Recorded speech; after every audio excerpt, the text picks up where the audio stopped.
오늘 하루의 삶도 하나님 은혜 안에서 살아가시기를 축복합니다. 오늘 함께 보실 하나님의 말씀은 욥기 31장 35절에서 40절 말씀입니다. 누구든지 나의 변명을 들어다오. 나의 서명이 여기 있으니 전능자가 내게 대답하시기를 바라노라. 나를 고발하는 자가 있다면 그에게 고소장을 쓰게 하라. 내가 그것을 어깨에 매기도 하고 왕관처럼 머리에 쓰기도 하리라. 내 걸음의 수요를 그에게 알리고 왕족처럼 그를 가까이 하였으리라. 만일 내 말이 나를 향하여 부르짖고 바디랑이 함께 울었다면, 만일 내가 값을 내지 않고 그 소출을 먹고 그 소유주가 생명을 잃게 하였다면, 밀 대신에 가시나무가 나고 보리 대신에 독보리가 나는 것이 마땅하니라 하고 욥의 말이 그치니라. 오늘도 매일 말씀 묵상과 함께하는 우리 성도님들을 축복합니다. 일반적인 상식으로 봐도 이 맹세는 함부로 해서는 안 되는 일입니다. 이 책임이 따르기 때문에 쉽게 행해서는 안 될 일입니다. 하지만 욥은 오늘 말씀에서 자신의 무죄함을 맹세합니다. 이 자신이 저지르지 않았다면서, 자신이 무슨 죄를 지었다면 어떠한 형벌도 달게 받겠다라고 맹세합니다. 물론 이 원죄가 없다는 뜻이 아니라 이 지금 정도의 고난을 받을 만한 죄를 범한 적이 없다는 뜻입니다.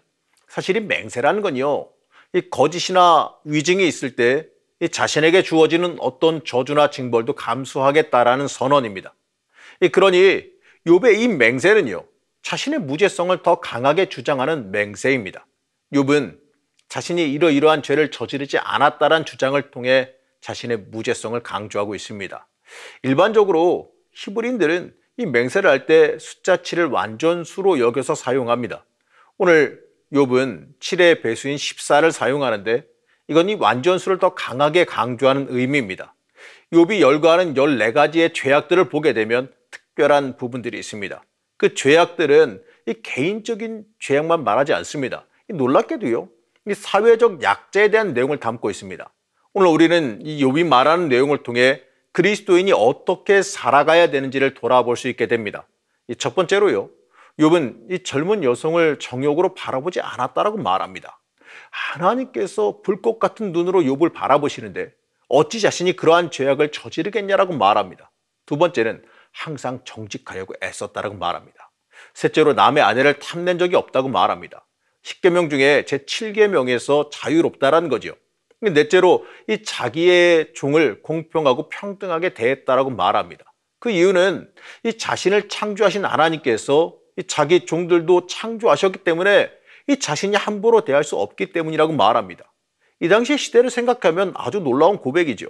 사람 위에 사람 없고 사람 밑에 사람 없다라고 하는 이 만인평등론이 욥기에 등장합니다. 욥은 이 자신이 자기 종들을 이 함부로 대했다면 하나님 앞에 뵐 낯이 없고 심판의 날에 변명할 말이 없을 것이다라고 말합니다.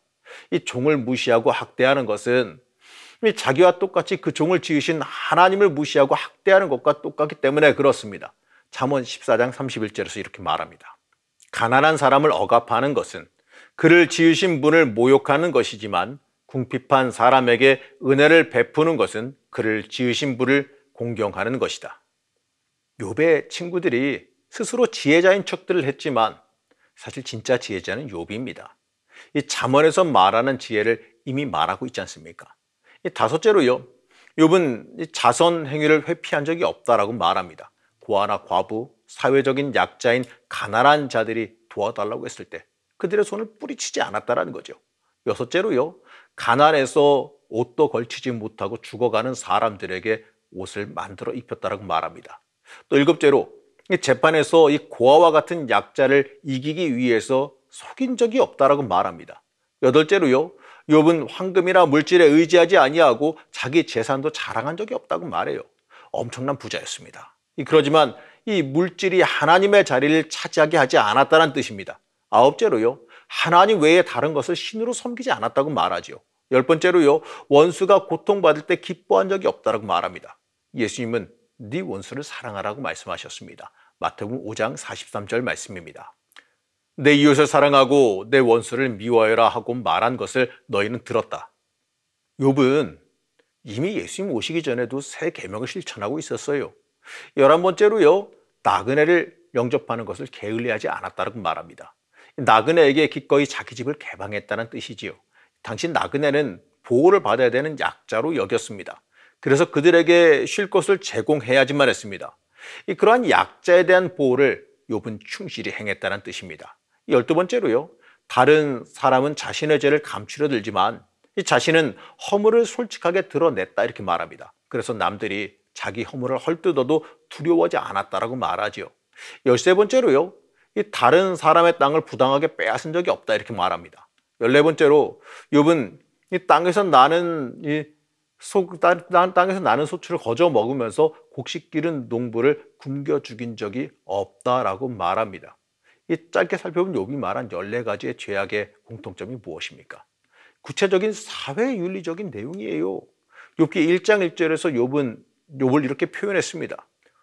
우스라는 곳에 욥이라는 사람이 살고 있었다. 그는 흠이 없고 정직하였으며 하나님을 경외하며 악을 멀리하는 사람이었다. 흠이 없고 정직하고 하나님을 경외하며 악을 멀리했다란 이 말은요, 이 개인적인 차원을 넘어 이웃과의 관계, 이 사회 약자에 대한 관계에도 해당합니다. 욥이 당시 엄격한 신분 질서 사회에서 이 가장 홀대받던 약자들에게도 흠이 없이 의로웠다는 뜻입니다.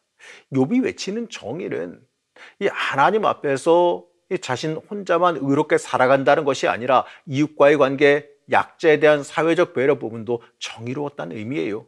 욥은 이제 35절에서 37절에 걸쳐서 지금까지 자신이 한 맹세가 진실하다는 것을 강하게 말합니다. 내가 한 이 변명을 들어줄 사람이 없을까? 맹세코 나는 사실대로만 말하였다. 이제는 전능하신 분께서 말씀하시는 대답을 듣고 싶다. 내 원수가 나를 고발하면서 뭐라고 말하였지? 내가 저지른 죄가를 기록한 소송장이라도 있어서 내가 읽어볼 수만 있다면 나는 그것을 자랑스럽게 어깨에 메고 다니고 그것을 왕관처럼 머리에 얹고 다니겠다. 나는 내가 한 모든 일을 그분께 낱낱이 말씀드리고 나서 그분 앞에 떳떳이 서겠다. 이 개역 개정 성경에서는 맹세코 나는 사실대로만 말했다라는 그 부분을 나의 서명이 여기 있으니라고 번역했습니다. 이 모든 이 맹세문을 다 기록한 뒤에 서명을 내서 하나님과 사람들 앞에서 지금까지 진술한 내용은 다 맞습니다라고 증명하는 것과도 같습니다. 이제 욥은 이 친구들이 아니라 하나님에게 대답을 구합니다. 하나님 앞에 떳떳하게 다 말했으니 이제 하나님께서 말씀하시라라고 하는 모습입니다. 그래서 40절은 이것으로 욥의 말이 모두 끝났다라고 말합니다. 이 31장을 읽으면서 이 놀라운 부분은요, 욥이 말하는 사회윤리와 관련된 정의입니다. 욥이 결백하다 주장한 내용은 거의 다 이 사회적인 약자, 이 소외된 사람들과 구체적인 관계에서 일어나는 일들입니다. 신기한 건요, 이러한 인간 평등 정신이 창조론에 기반을 둔다는 거예요. 이 주인이나 종이나 어머니 뱃속에서부터 동일한 하나님께서 지으셨기 때문이라는 그 신앙에서 이 평등함이 나오는 것이 놀랍습니다. 어쩌면요, 욥이 행한 그 모든 것이 이 말로만 의로운 새 친구와 너무 대조되지는 않습니까? 우리는 말로만 의로운 사람을 많이 보지 않습니까? 말로는 의롭고 옳습니다. 하지만 실제로 그 의로운 말대로 살지 않는 사람을 많이 봅니다. 우린 예수님의 말씀을 기억해야 됩니다. 마태복음 25장 40절 말씀입니다. 임금이 그들에게 말하기를 내가 진정으로 너희에게 말한다. 너희가 여기 내 형제 자매 가운데 지극히 보잘것없는 사람 하나에게 한 것이 곧 내게 한 것이다 할 것이다. 야고보서 2장 15절에서 17절 말씀도 이렇게 말합니다. 어떤 형제나 자매가 헐벗고 그날 먹을 것조차 없는데 여러분 가운데서 누가 그들에게 말하기를 평안히 가서 몸을 따뜻하게 하고 배부르게 먹으십시오 하면서 말만 하고 몸에 필요한 것들을 주지 않는다고 하면 무슨 소용이 있겠습니까? 이와 같이 믿음에 행함이 따르지 않으면 그 자체만으로는 죽은 것입니다.